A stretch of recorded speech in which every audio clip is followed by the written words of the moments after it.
Okay, so this is the grocery game, I guess. And then so it says welcome to the grocery store. Please enter your items for checkout. That's right here. So it says welcome to the grocery store and stuff.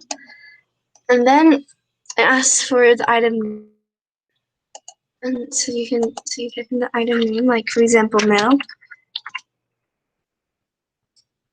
And then so I think so that's right here. And then it asks for the quantity, and let's say there's 2. And then it asks for the cost. I want it to be $3. And then it searches for your items. I think it's right here. And it like looks for the items that you checked out. And then since I only did milk, so I have to search for milk. And it gives all the information on it. Then let's say I quit. So it gives me the grand total and the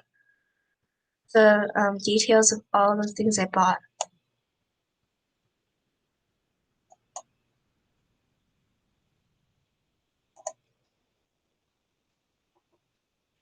Great, thank you.